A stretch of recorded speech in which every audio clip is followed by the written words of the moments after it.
वालेकुम नाज़रीन, मैं मोहम्मद इब्राहिम, आप देख रहे हैं स्पॉट न्यूज़। आइए देखते हैं आज की अहम खबरें। SC/ST BC मुस्लिम फ्रंट की जानिब से आज 4 नवंबर बरोज़ हफ्ते को एक प्रेस कॉन्फ्रेंस मुनक्किद की गई, जिसमें मुस्लिम फ्रंट के चेयरमैन सनाउल्लाह खान ने मीडिया से मुखातिब होकर दो अहम मुद्दों पर बात की। इस बार इलेक्शन में मुस्लिम वोटों का मौक़िफ़ फैसलाकुन है। मुसलमान वोट अगर इस बार सोच समझ के अगर अपना इस्तेमाल नहीं करेंगे तो ये इस इलेक्शन में भी हमको उसका भुगतना पड़ेगा, और आगे जो 24 का इलेक्शन है उसमें भी उसका नतीजा।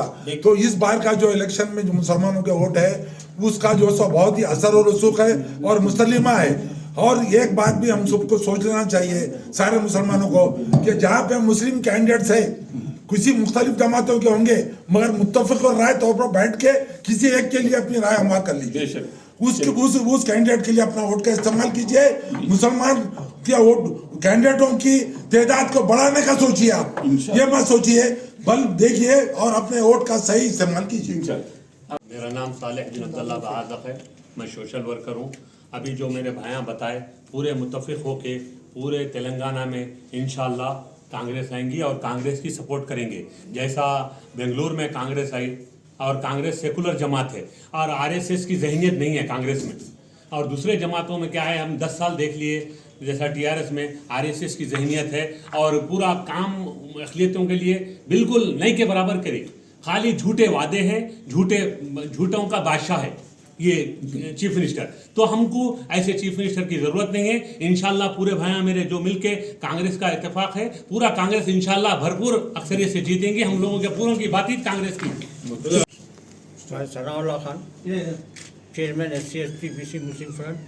आज मीडिया प्लस हैबिट्स पर दानिशवरों का एक राउंड टेबल मुनक्किद किया गया था। इसमें दो बात के ऊपर हम बात रखे थे।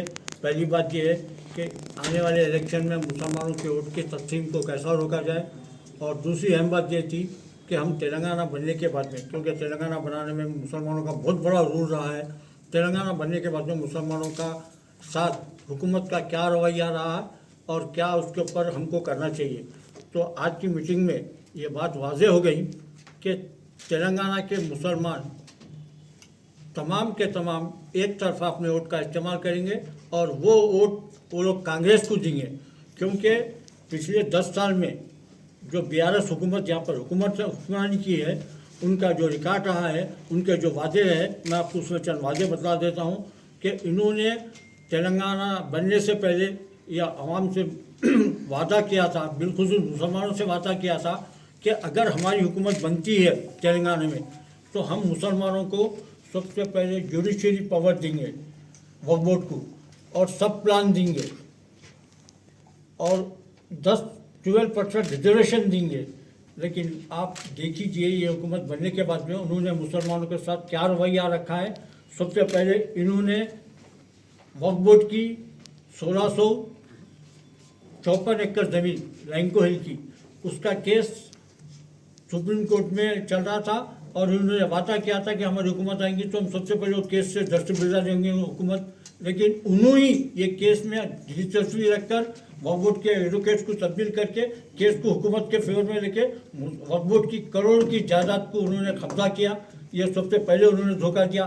दूसरा उन्होंने धोखा दिया कि 12% हम रिजर्वेशन देंगे, उसका फिर जिक्र नहीं करें। इन्हीं की हुकूमत में आने में 5 मुस्लिम बच्चों को जुडिशरी कस्टडी के बच्चों को हाथ में हथकड़ियाँ डाल के कत्ल हुआ, और उन लोगों के ऊपर केस करने के बजाय हुकूमत उसकी तायद करी। यानी कि इनके जो कारनामे अगर आप देखेंगे, कांग्रेस के दौर में मेरिडिस कॉलेज बने थे और उसके ज़रिए से स्कॉलरशिप देकर बच्चों को तालीम दी जाती थी, और बच्चे हमारे तालीम हासिल करके इंग्लैंड अमेरिका यहाँ पर जाकर अपने और तालीम को हासिल कर रहे थे, अपनी ज़िंदगी को संवार रहे थे। ये हुकूमत आने के बाद में मुसलमान की इकनॉमिक को तबाह करने के लिए उन्होंने स्कॉलरशिप को रोकने के लिए 42 कॉलेजों को बंद कराया मेरिट्स के, और जो बच्चे हमारे पढ़ते थे, जो बच्चे क्या कि ओबेराओ वो गाड़ियाँ चला रहे, पान के डब्बे चला रहे।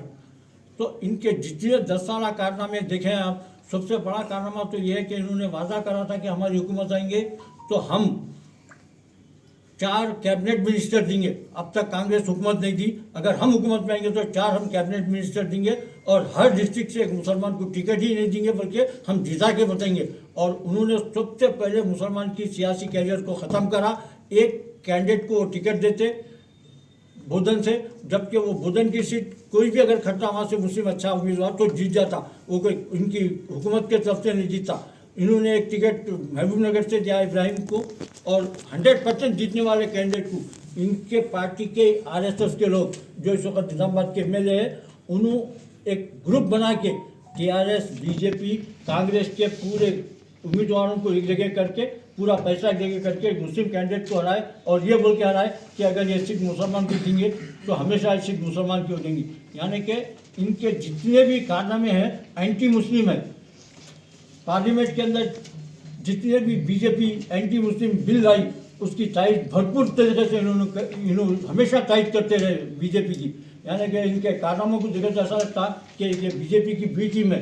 लिहाजा आज के इजलास में हम लोग ये मुत्तहदा तौर पर फैसला करें हैं कि आने वाले इलेक्शन में तमाम मुसलमान कांग्रेस का साथ देंगे।